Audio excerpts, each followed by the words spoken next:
Welcome, welcome. It's the Fantasy Slant powered by PFF Radio and brought to you by DraftKings.com. I'm your host, Jeff Ratcliffe, back for another one. Things are changing. The schedule is out, and with me is Mike Clay. Mike, what's going on today, man? Oh, not too much. I was up late last night working on this schedule. It was a lot of fun to, kind of lay it out, see where teams fit. What guys, what teams guys are going to play once the fantasy playoffs rolls around. And what's always interesting too is, a lot of people don't talk about how temperature impacts games, and it certainly does. So you kind of see which teams have to go to those very dreadful cold places like Green Bay and Minnesota, even north in New England, Pittsburgh, those kind of places.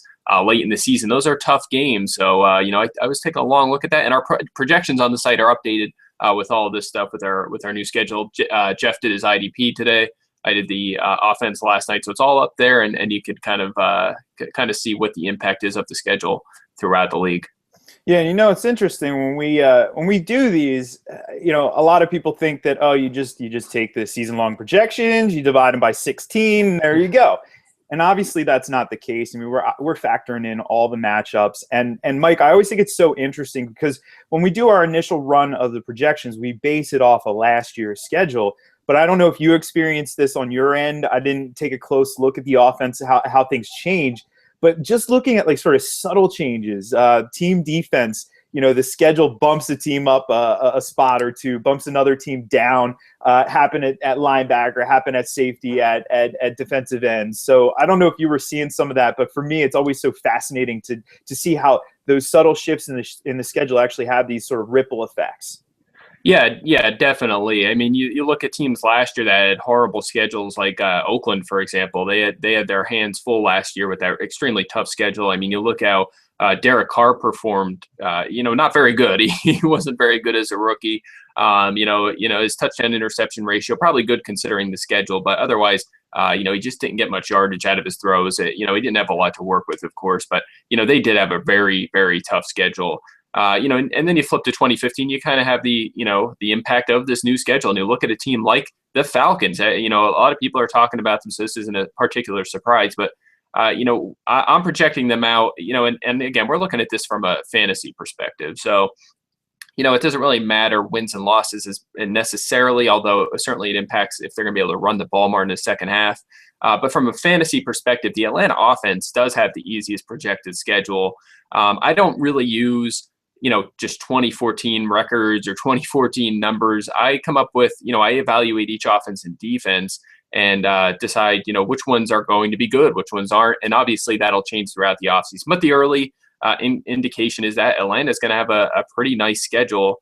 If 4 out of their first 5 games are against the NFC East, we know that there's some bad defenses in that NFC East, Jeff, and I know that very well. They're out of division. The rest of their out of division games are trips to Tennessee, San Francisco, Jacksonville. All teams kind of down right now. Their home games out of division are Houston, Indianapolis, and Minnesota. You figure 2 out of 3 probably winnable there in the Georgia Dome. After week 9, and this is kind of crazy, they play 4 games at home in the Dome. And keep in mind, this is when it starts to get colder in the second half of the season. Their other 3 games in the road, one in North Carolina, 2 in Florida. So they have the 3rd warmest projected road schedule. There's a lot to like about the Atlanta schedule this year. Maybe a bounce back season for that offense. Certainly Matt Ryan and Julio Jones. Yeah, and you get the AFC South boost there. You gotta like that, and you make a good point. These defenses in the NFC East, the Eagles they're getting there. I mean, they were an exciting defense last year, but anybody who looks at this as a fantasy elite defense, like they scored last year, just look at their touchdown numbers. They are not going to put up that many touchdowns again this year. It's just impossible. It's not going to happen.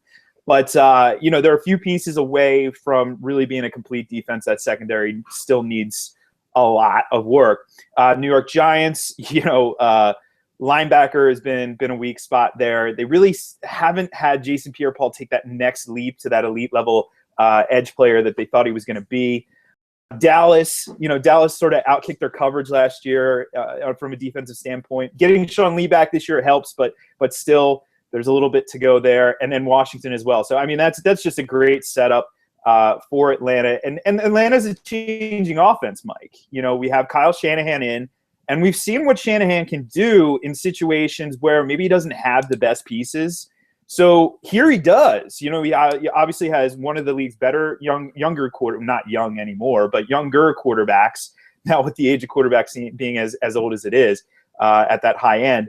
Obviously an elite level wide receiver, and still, you know, an aging but still pretty good receiver in Roddy White as well.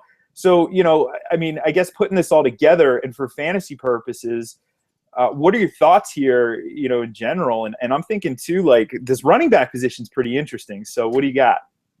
Yeah, I mean, my first concern, you know, as soon as they hired Kyle Shanahan was how much is this team going to pass the ball? I mean, the last couple of years under Dirk Cutter, they were, you know, they called pass 2 out of 3 times, one of the pass heaviest teams in the NFL. You know, they're going to be more balanced, but, you know, the softer schedule, Shanahan in there, Matt Ryan, just another year older, you have to anticipate some increase in efficiency. So you'll like to think they're going to be one of the better offenses in the league.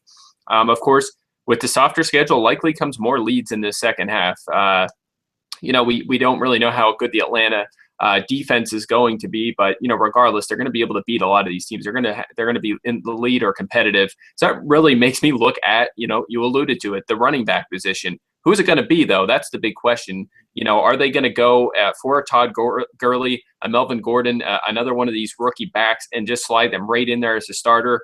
I think there's a very good chance that happens. You know, I don't think they're going to be comfortable with Devonta Freeman in an offense that's going to be able to run the football. So I think there's potentially a fantasy star, you know, yet to join this Atlanta offense. So I'm really intrigued to see what they do in about a week and a half. When I can't believe it's coming so fast, but in the draft, that, you know, I think they're going to have an impact running back that's probably going to be right out of the gate a running back too, and certainly with some upside if it is one of these top talent guys.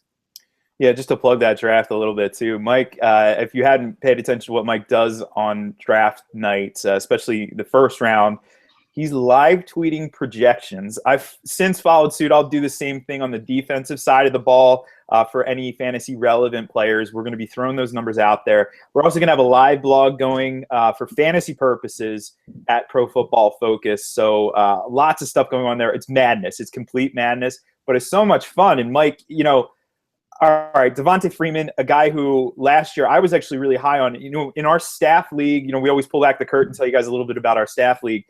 I actually took Freeman before I took Jeremy Hill. I got Jeremy Hill ridiculously late for what he and ultimately panned out to be.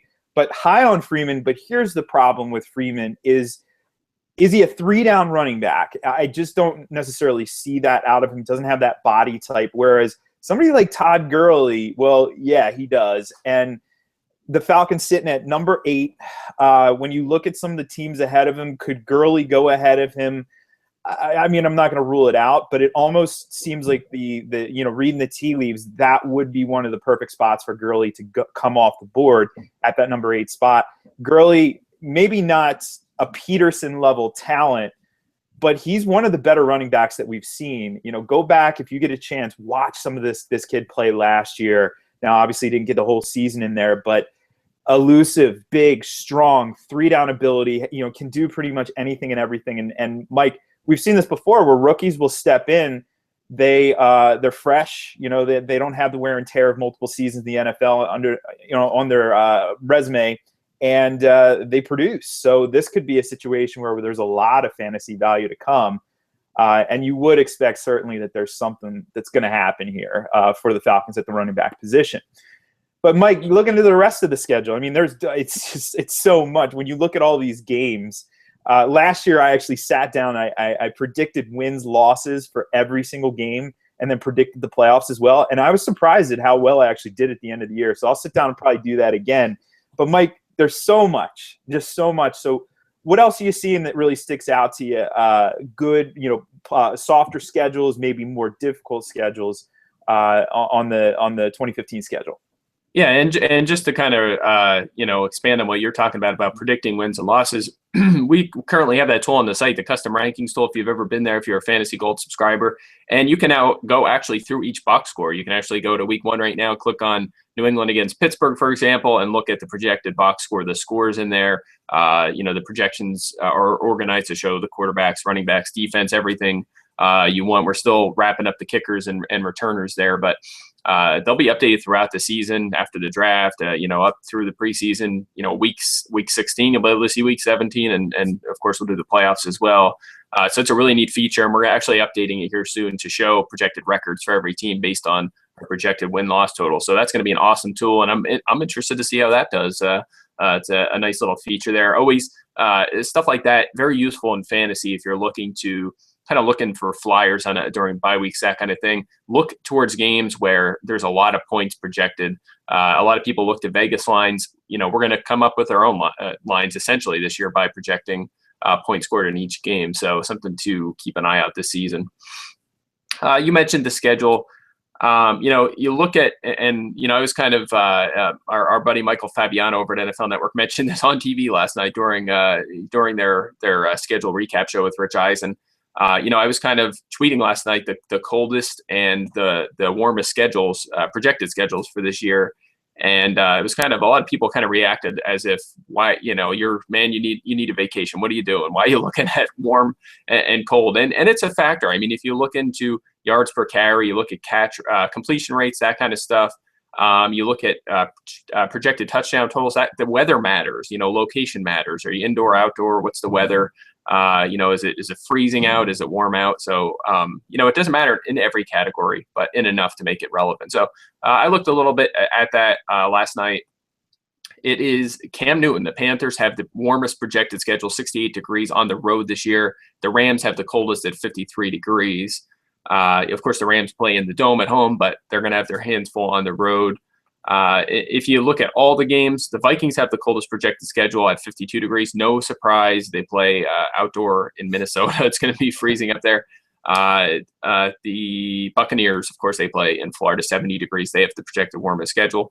3 teams play every game outdoors this year. The Bills, Dolphins, and Chargers. The Bills and Dolphins actually play at Wembley, which is kind of semi-indoor, we'll call it. It has even if they close it, it still has an old Cowboy Stadium-like hole on the top. So I guess that counts as outdoors as well. So Bills, Dolphins, Chargers, all games outdoors this year. So it's a really interesting, something to think about if you're trying to break a tie. I think this is enough to boost a player like Cam Newton. It certainly helps guys. New Orleans, Atlanta, Jacksonville have warm road schedules. San Diego, Pittsburgh, Oakland are cold on the road. So it's just something to think about, and something that you will see inside our projections at PFF. It's all that kind of stuff's already factored in there. Yeah, and there's something about that too. We hear strength of schedule all the time, and at this point, to be talking strength of schedule for a fantasy perspective, it's laughable to me because of how much is going to change, even just in a week and a half with the draft. How much changes from season to season. What maybe was a decent matchup last year for a position may not be this year, and so on, right? So many coaching changes and player movement and all of that.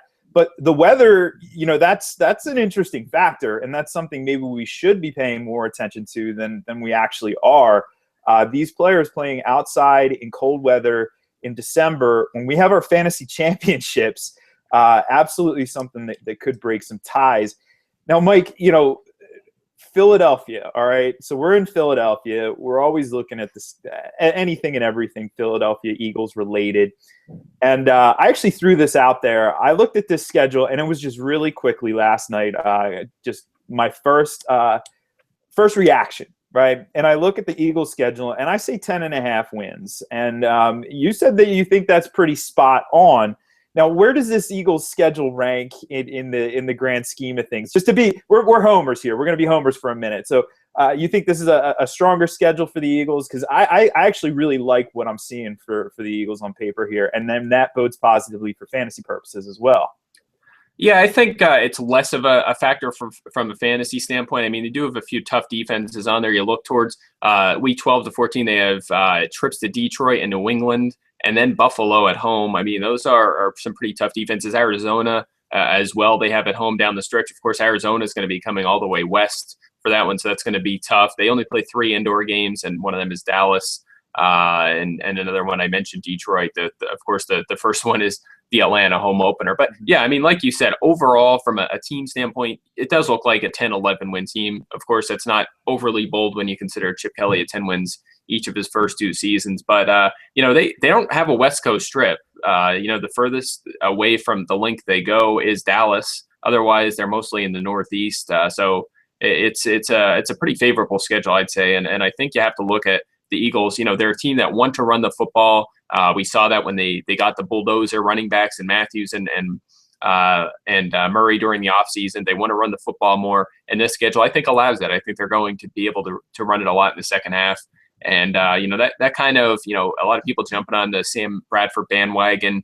I still think he's probably a mid-pack quarterback too because of the offense, but he is more conservative than Foles and even Sanchez. And again, they're going to run the ball more than we've seen over the last 2 years, I think. So, I think that probably limits him just a pinch, enough that I don't think he's quite in that quarterback one conversation. Well, Bradford, I keep hearing Tim Tebow's going to be starting. Yeah, well, that's another thing, Jeff. There's been a lot of response to that, way too much. I mean, we expected that when they signed him. There would be a lot of hot takes, as we like to call them. But there's too many people that, are kind of receiving this as he's a factor in the offense, like as if he's actually going to start or be a candidate to start or even in the conversation. He's just not. He's at best case, he's 4th on the depth chart. Maybe he jumps to 3 if they get rid of Barkley, but they may draft a quarterback. They could bring someone else in. G.J. Kinney could beat him out. But let's be honest. He's not even close to Bradford. He's not a threat to Bradford at all. Who's better than I think most seem to realize. Still plenty to prove, but he's not as bad as Tim Tebow is. And another factor is, even if, and I hate to mention this because Chip Kelly said it's not going to happen. It's probably not going to happen. But even if they do make some sort of trade and get Mariota or Winston or someone else, I still don't think that player, if you're going to spend a top 5 pick on a quarterback, that player is not going to be worse than Tim Tebow. So Tebow is just not a factor. He's not going to play this year. If he makes the team and is active for a couple of games, maybe he has, a few trick plays or something like that. But he's just not a realistic candidate to ever start again in the NFL. So let's just stop that right now. Yeah, can't body. And can we just talk about the trick plays? I mean, come on. If you're bringing him on the field, he's getting the ball, right? There's no trick about it. The Jets, obviously tried that, and it was just a complete failure. He's a camp body. They have to have a certain amount of players on the team. They have to have a certain amount at each of these positions. And sure, can he do that? Absolutely. Is he going to be on the team in September? I really, really doubt it. And Mike, you bring up the point of drafting a quarterback. I certainly could see that. I mean, this is a Eagles team that we saw certainly in the Andy Reid era, who almost, it seemed like every season he was grabbing a quarterback in the 2nd to 5th round, somewhere in that range. And then we saw Chip Kelly do as well with Barkley, and so there's a certain possibility there. Maybe somebody like Brett Hundley. Who knows? I haven't heard much rumblings there. Of course, all the Philly talk is let's get Mariota. Let's trade, and then it turns into a fantasy trade. Let's trade Sam Bradford, Fletcher Cox, Michael Kendricks, next year's 2nd, 2017's 4th. It's not going to happen, right? It's not going to happen, and that's fine. That's perfectly fine. But we talk about these quarterbacks, Mike, and obviously, okay, we have 2 at the top. Now, are they going to go 1 and 2? That remains to be seen. It's pretty likely we are going to see number 1 overall, Jameis Winston, going to Tampa Bay. And then looking at this, and then where Mariota lands, I mean, is it going to be Tennessee? We're hearing rumblings of Cleveland. Is Tennessee going to trade the pick? Are they going to trade for Phillip Rivers? And then all of a sudden Mariota's in San Diego / Los Angeles. Either way, we're already projecting for next season. Now we have the schedule information here, and I just wanted to sort of get your thoughts on these 2 players who are, at the top end of the draft and are potentially going to make a fantasy impact in 2015. Yeah, I mean, Winston's really interesting to me. A lot of people, and I tweeted about this, I think 2 weeks ago, and I kind of got laughed at from people who just think Winston's not very good. He's just not going to be a good player.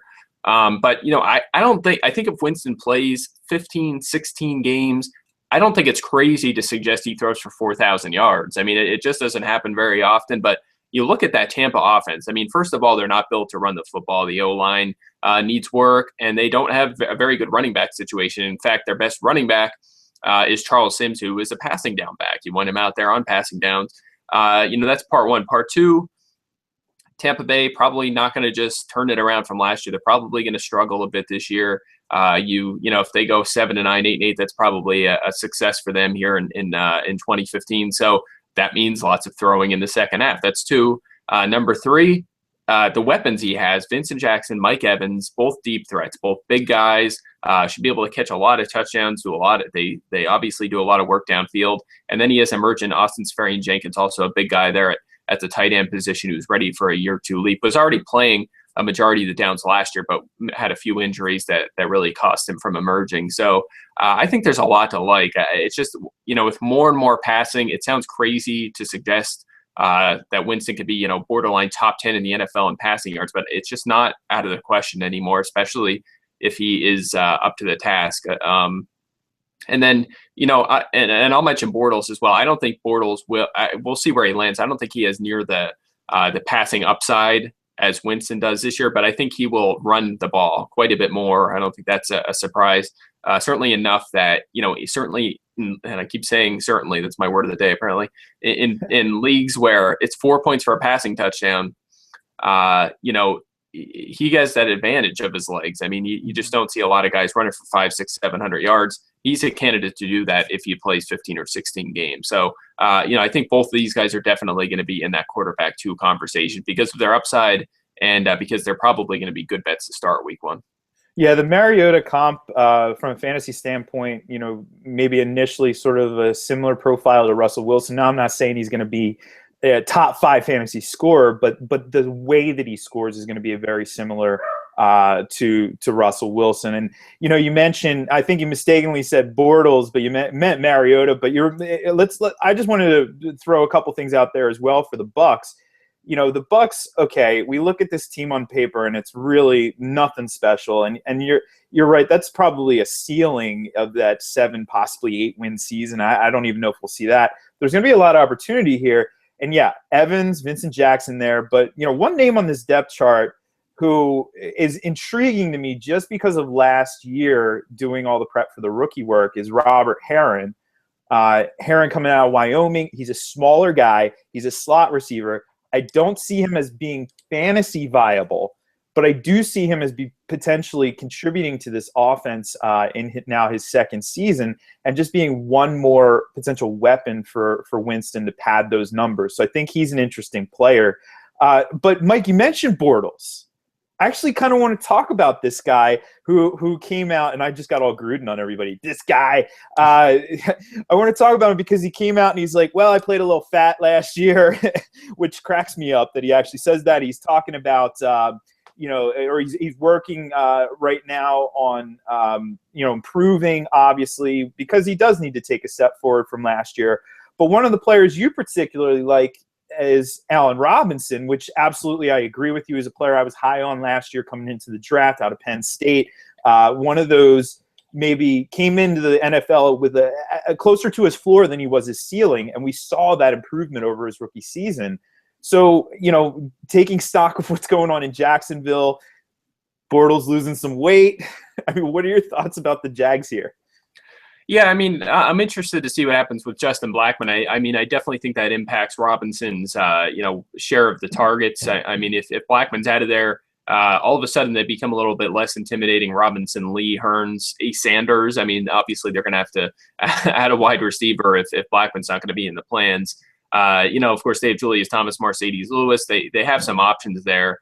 And I think they are going to add an impact running back. Speaking of, guys like Melvin Gordon, Todd Gurley, I think one of those two or another one of those top 5 running backs will be on this Jacksonville team. So, Bortles, I don't think he has many excuses, this year. I mean, he has a quality pair of tight ends, even 3 if you add in Clay Harbor, who's a decent pass catcher.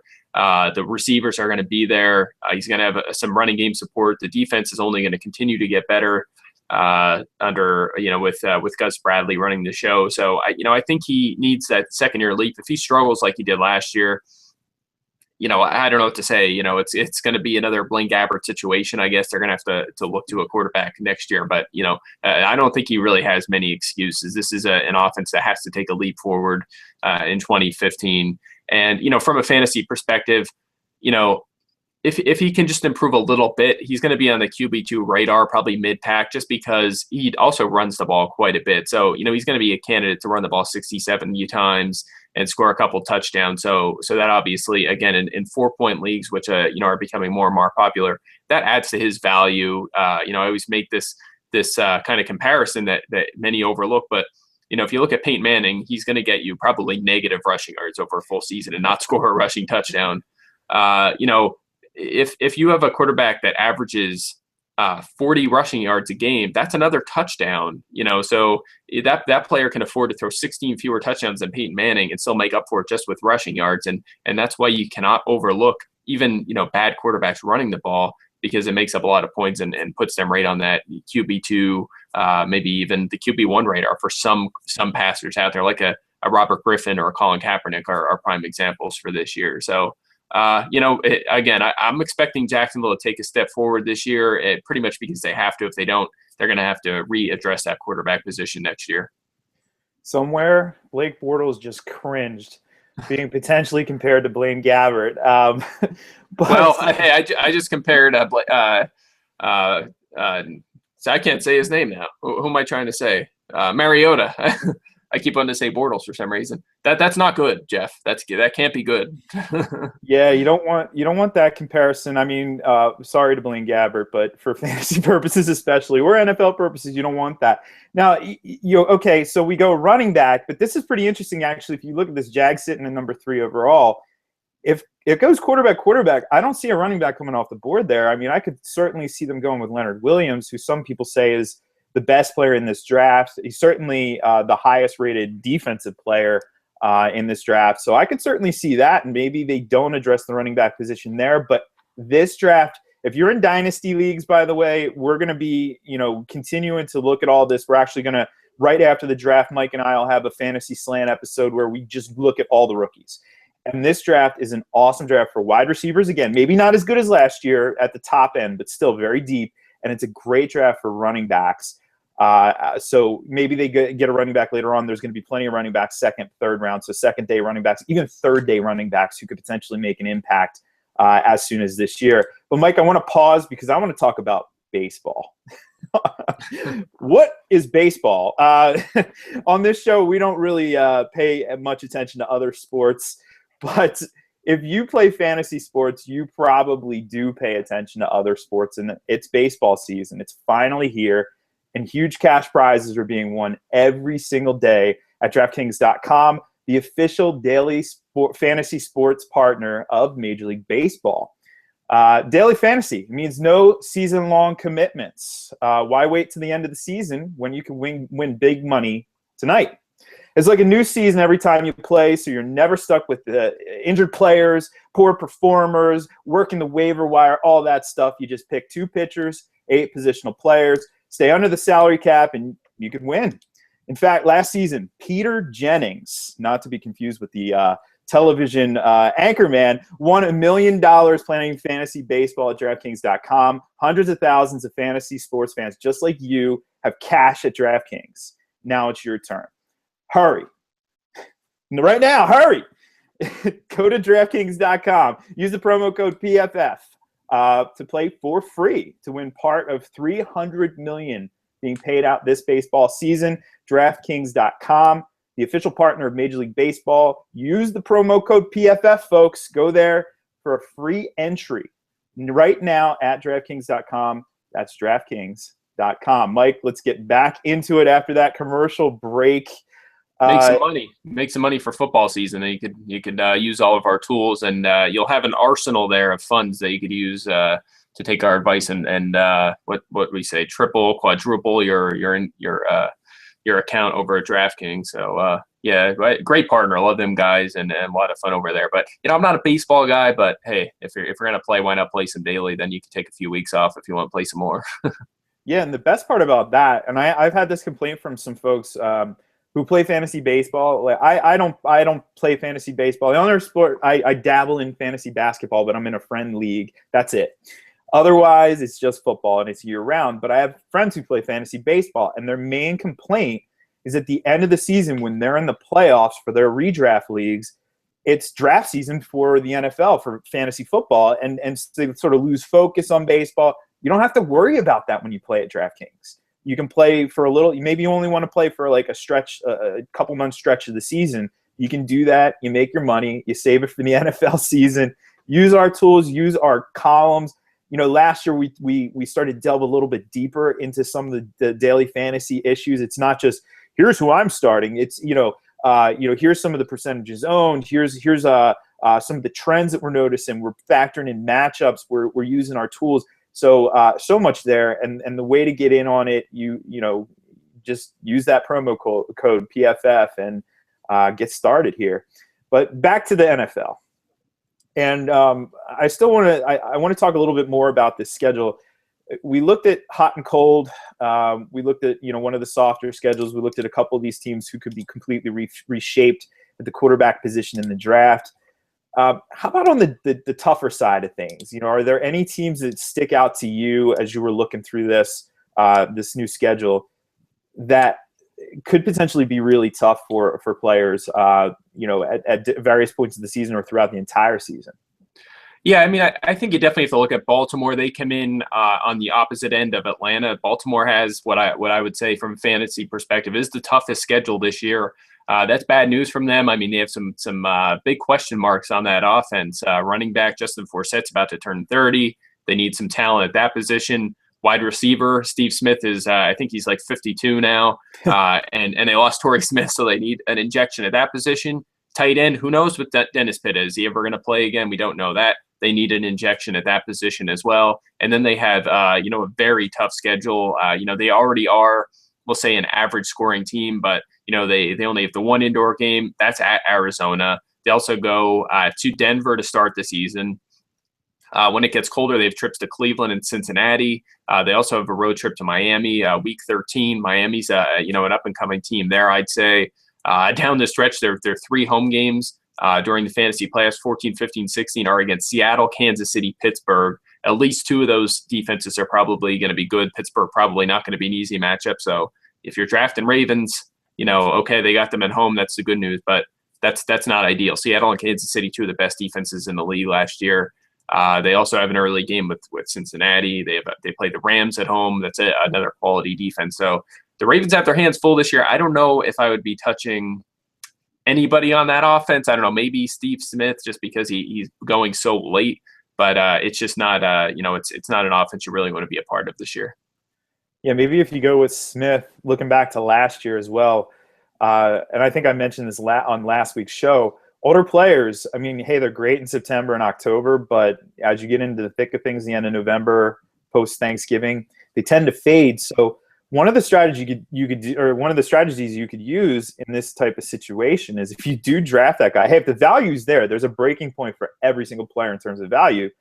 Maybe you kind of draft with the hope that he gets out to one of those hot seasons. Because, Mike, everybody was on Steve Smith last year in the beginning of the year. It was like this hype train of people on him. No, I'm not talking to industry folks. I'm talking people in leagues that I was in. We're all about him. And you can maybe capitalize on that and possibly make the right move at the right time trade-wise. Always something to be considering. Strategy there is so important. As we were doing the show too, by the way, breaking Tim Tebow news, we got to come in real quick. His contract contains 0 guaranteed money. So it's a pretty good sign that our prediction will be true here and he won't be on the team come September. Mike, anything else that sticks out to you in this schedule this year? Nothing too crazy. I mean, you look at, and I'll have some content on the site too, covering, I'm going to have a chart with the schedules we feel are easier and hardest. And keep in mind that they also include, it includes some defensive metrics. If you're playing Seattle, I mean, let's be honest, I didn't go too crazy here. If you're playing Buffalo, Detroit, whose defense will probably be a little worse after they lost their 2 defensive tackles. Kansas City, those quality defenses, it's going to, the odds are they're going to be good on defense. Now, I didn't go nuts. I'm not going to predict like a shutouts for anybody, but I think I made some generalizations, some projections that I factored in pretty conservatively, and then also, of course, we talked about the weather, of course, the conditions that you're going to play, and that's what's factored in. So I'll have a chart in here 1 through 32. The teams that have the easiest, teams that have the hardest, will have some analysis in there, including those temperatures, so you can check that out. But I mentioned Atlanta has an easy schedule. The Saints, Texans, and Lions and Buccaneers really stand out as the winners. The losers, I mentioned the Ravens, also the Steelers, Bengals. So that division really has their hands full this year. And then the Broncos. Actually, I can go a little deeper because there's a lot of top-notch down here. The Broncos, Packers, Seahawks, and the Patriots really have tough schedules from a fantasy standpoint. So, Jeff, I mean, that's kind of interesting that all those teams have hard schedules, because maybe that kind of levels the playing field a little bit for some of these underwhelming teams. It's not a terrible surprise. Usually the best teams in the league, that's how the schedule's made. They play a tougher schedule, at least for a couple of those games. So it makes sense, but at the same time, it's definitely intriguing that so many of the powerhouse teams are ranked low in this. Yeah, and that could have some fantasy implications. Of course, everything could completely change. I do have to complain a little bit. I love the NFL schedule. Every year when it comes out, it's one of the high points of the offseason for me. But come on, we couldn't get a New England Philadelphia opening night game. This Pittsburgh game, on paper, yeah, it sounds awesome, but let's consider how Pittsburgh performs when Le'Veon Bell isn't in the lineup, and it's nowhere near how they perform when he is in the lineup. So it could be an underwhelming game despite how it looks on paper. And I really wanted to see that Eagles game. We get the Eagles Patriots game during the season, but I would have loved to seen that open the season up. I actually had a hotel booked up there. I was going to go to that opener that Thursday night, but I switched it. I'm going to go the other one. I'm still going to go, but it would have been awesome, like you said, especially for us guys working, on Sunday mornings and before the games. It would have been nice to have that, on a Thursday. But yeah, that's going to definitely be an exciting game. And I agree with you. Pittsburgh, New England, okay, that's an old school kind of matchup. Teams that are among the most historically relevant in the league. But yeah, it's stale. Come on, let's get Chip Kelly. It's the Eagles are the team of the offseason. That would have been awesome. But too late now. We can't change it. So yeah, I'm with you though. This wild and crazy offseason in Philadelphia. That would have just been the icing on the cake to kick off the 2015 season. But still, we get a boring game against Atlanta in week 1. Hey, I'll take it. It's football though, and it's getting closer. Mike, looking at this schedule and looking at what you just said, a couple things do stick out though, and the one thing that kind of alarms me a little is, that New England schedule is a little bit tricky. You look through here, and some of these defenses now. They do have a nice little stretch there at the end of the season, getting Tennessee and the Jets in Week 15 and Week 16. Though the Jets defense could be pretty solid under Todd Bowles. But Tennessee there, Houston in Week 14, can't like that.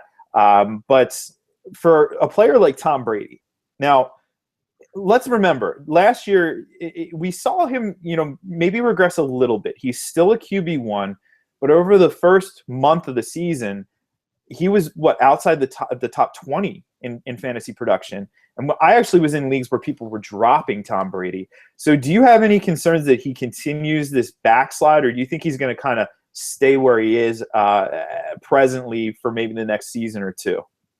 Well, I mean, they averaged almost 3.5 touchdowns per game last year if you include the playoffs. I mean, a lot of times when people are evaluating teams, they'll just look at the regular season and what teams do. But, that's not a large sample. If you can add 3 more playoff games, and especially against top-notch competition and a team or player played well, that's information worth having. I mean, Brady, how else to define a season but a roller coaster? I mean, you just look at his touchdown output. He had 1, 1, 1, 2, and 2 through the air through weeks 1 through 5. So obviously, he hadn't thrown 3 touchdowns, had 1 in 3 of those games, not very good. Then he had at least 3 in 4 straight games. Then it was back to no more than 2 through the entire rest of the regular season. And then he had a total of 11 during 3 playoff games just through the air. So, it was quite the roller coaster. I think that I think Brady has taken a step back over the last couple of years. I know he did turn it around last year. The last 2 years, though, it's been a lot of high percentage throws. He has his zone right in the middle of the field. Our draft guide will give you a good idea of that. We're going to have that charted a little bit. But, I don't think he's been as good as he was in his prime the last couple of years. You'll really look at his effectiveness in certain areas of the field. He has not been very good. It's just really those high percentage throws. And he's had Gronkowski, and he's had a great offensive system. He's had good defensive play, especially last year. So I do have some concerns about his effectiveness. And I'm really interested to see what they do with the wide receiver position. Will they bring an upgrade in there that's not Brandon Gibson or Scott Chandler? Because that's what they've done so far. So right now he's just going to be heavily dependent on Rob Gronkowski. They also lost Shane Vereen there and Stephen Ridley out of the backfield. So, I think New England will be very good again. I have them scoring a very similar number of touchdowns to last year because of Belichick, because Brady is good enough, although he's taken a step back. He's good enough to keep this offense running at a good pace. So I'm not terribly worried. I think Brady's still, what is he? He's a mid-pack quarterback one. I don't think anything drastic has happened to change that. You look at this. It's the Belichick way to bring in that wide receiver where people are like, Brandon LaFell last year is the perfect example. The rap on the evaluation on Brandon LaFell going into last season, he's a good blocker.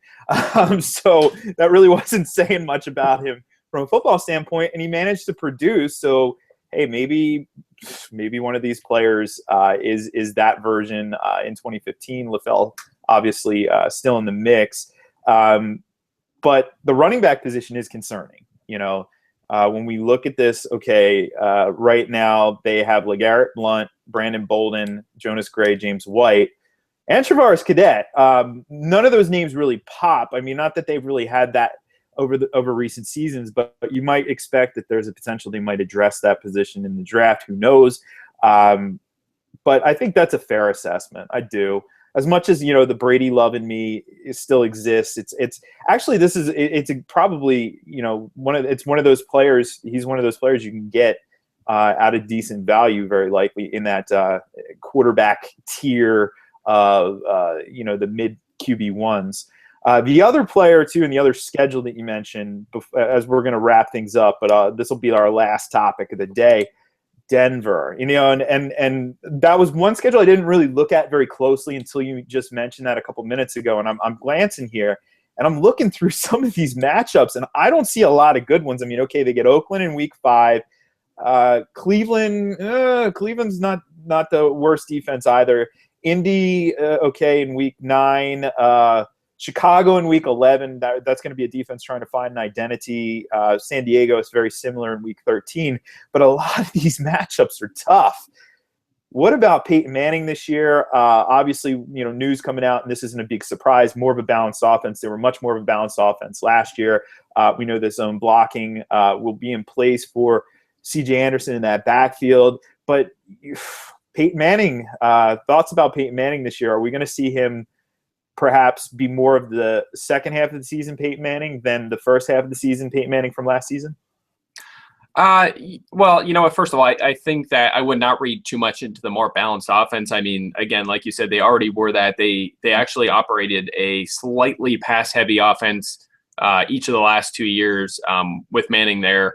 Actually, all 3 years he was there, they were a little bit above average in terms of a pass-heavy offense, but they lead so often in the second half they were able to run the football. We did see kind of drastic measures late last season as they really started to pound it with C.J. Anderson. So I think it's going to be very similar. I think they'll end up as, when all is said and done, they'll be a little bit below average in terms of pass run rate. Nothing too crazy there. They're going to win games. They're going to lead in the second half. They're going to be able to run the football. All good for C.J. Anderson. In terms of Manning, I don't think his upside is where we thought it was last year. He did regress. We expected that. We still thought he'd be the number one fantasy quarterback. He was not. But I think he's right in that conversation. He definitely has that upside this year. But you did mention their schedule. It is pretty brutal. You were mentioning some of the easy to semi-easy matchups, but they play at Kansas City, at Detroit. They have Baltimore at home. They have Green Bay at home, and Kansas City, of course, in the division. They host New England. During the fantasy playoffs, they have a trip to Pittsburgh. They also play Cincinnati and Oakland. So there are a lot of tough matchups in there. It's not as tough as some of the Baltimore schedule, for example. But he's going to have his hands full, and I think the offense will be more conservative with Kubiak there, more 2 tight end sets. We've talked about Cody Latimer. He's a really intriguing player. Love him as a dynasty buy. But what concerns me about him is I feel like there's going to be passing downs where he's going to be standing on the sideline watching Virgil Green out there running routes. So, I think that's a little bit of a concern. And of course, Owen Daniels there as well. They may add a tight end just because, Kubiak has a history of using a lot of 2 tight ends. That's even on passing downs, whereas Adam Gase, the previous offensive coordinator, each of the last 2 years, Denver ranked 5th in the NFL in terms of using their 3rd wide receiver. So it's definitely a change in philosophy and something we'll need to get used to. But at the end of the day, I think Denver will kind of end up similar to where they were last year, kind of a top 5 offense and providing a lot of fantasy value. But the times they are changing, right? We mentioned this before, and it's going to be a constant theme as we get into the draft. Well, that's going to do it for us this week. Before we get out of here, remember, head on over to profootballfocus.com. It's not too early to sign up for Fantasy Gold. Our paywall is going to go up over the summer, and you don't want to miss out on that. So head on over there today. Of course, take advantage of our DraftKings offer. We're going to be back here next week with the draft just one day away on Wednesday of next week. So until then, and next week I promise I'll do my live read a lot better than I did this week. But until then, for Pro Football Focus Fantasy, for the Fantasy Slant, he is Mike. I'm Jeff, and that's a wrap.